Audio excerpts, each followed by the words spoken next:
Hey everyone, Mr. Sujano here. Welcome to the best gaming, tech, emulation, and open source news channel on YouTube. Let's get started.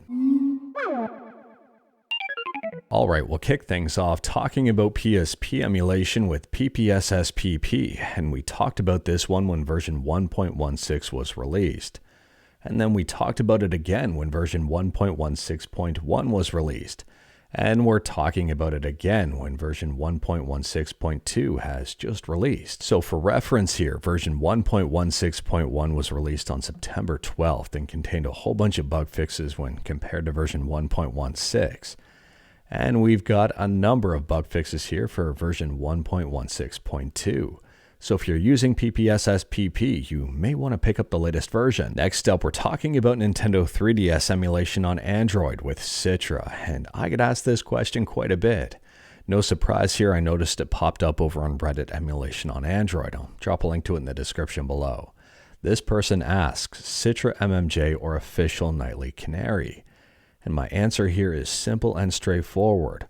Always go for the official version first. Check it out. If it doesn't work for you, check out the fork. And that's the way it should be. Always check out the official version first. Now, in fairness, this was not always my answer, especially with Citra. However, Citra on Android has made significant strides forward, and I do recommend checking this one out first. Next up, we're talking about a ROM hack for the NES, Mighty Final Fight Turbo. It says here, in celebration of Mighty Final Fight's 30th anniversary. This hack simplifies the special attack commands, making them easier to execute and available from the start of the game, and changes some details in sprites and palettes. Now, if you haven't played this one already, Mighty Final Fight for the NES is a fantastic game and worth checking out. Next up, we're talking about something that a lot of people are talking about, and that's Microsoft and Xbox. It turns out that Microsoft provided the court a whole lot of unredacted documents that got made public. Now, Phil Spencer issued a statement on this whole kerfuffle, and he says, "We've seen the conversation around old emails and documents. It is hard to see our team's work shared in this way because so much has changed, and there's so much to be excited about right now and in the future. We will share the real plans when we are ready." I've got one problem with this. If those weren't the real plans, why did they share them with the court? Anyways, you've probably seen this image floating around all over the internet for the proposed Xbox Series X refresh, codenamed Brooklyn.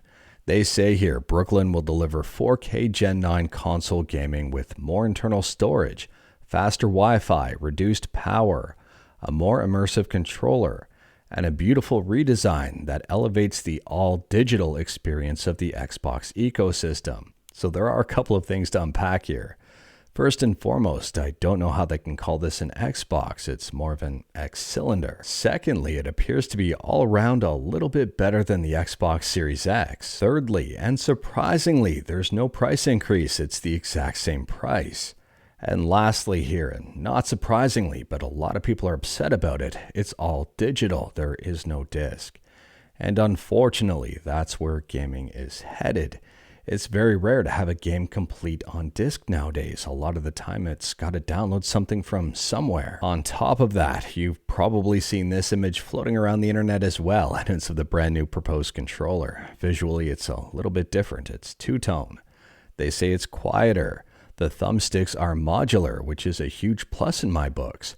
And you can lift it to wake the system, so it's got a lot of haptics in it. And on top of that, you've probably already seen this image as well, but there's one thing here I want to point out, and that is handheld. It appears that Microsoft is gearing up for some sort of handheld. And on top of that, you've probably already seen this one as well. This one is codenamed Elwood, and it's the Xbox Series S refresh, which is a little bit more power savvy than the previous model. Surprisingly, as for timelines here, the Xbox Series S and X refreshes are set to be released in 2025, just around the corner, considering we're almost in 2024. Unfortunately, I've got no information on the possible handheld. And on a side note here, there was also some information that trickled out stating that Microsoft at one point wanted to buy Nintendo. And it appears that Microsoft plans to double gaming revenue by 2030 with ad subscriptions and transaction fees, which I really don't like the looks of. If you are curious about this and wanted to read more on your own, I'll drop a link to a very helpful Engadget article in the description below, and I do recommend checking it out. It's kind of scary to see where gaming might be headed, and it's also very interesting to see where Microsoft wants to head. And speaking about where games are headed, we talked about MK1 on the Switch yesterday with its controversial graphics, and someone decided to compare MK1 on the Switch with Tekken 6 on the PSP.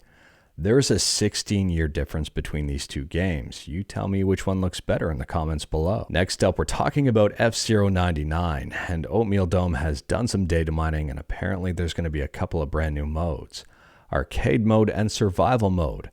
Arcade mode has a timer and time gates placed in circuits. And for survival mode, there's not a lot of detail yet, but there is some speculation. The game mode sounds like you have to keep passing through time gates to refill your timer. Last person alive wins. Moving on, and we're talking about Terraria. You may be familiar with this indie game, and you may not be. If you're not, you might want to check it out. It's an amazing game. Anyways, here they just did something amazing. So Relogic, the team behind Terraria, says the team at Relogic has been watching the recent events surrounding Unity with both interest and sadness. The loss of a formerly leading and user-friendly game engine to the darker forces that negatively impact so much of the gaming industry has left us dismayed, to put it mildly. While we do not personally use Unity, we feel like we cannot sit idly by as these predatory moves are made against studios everywhere. To that end, we are donating $100,000 to each of the open source engines listed below. Additionally, we are sponsoring each of these projects with $1,000 a month each moving forward. All we ask in return is that they remain good people and keep doing all that they can to make these engines powerful and approachable for developers everywhere. This is absolutely incredible. Next up here, we're quickly talking about the Pirate Bay, or the Virus Bay. Anyways, here it's apparently celebrating its 20th anniversary, which is surprising.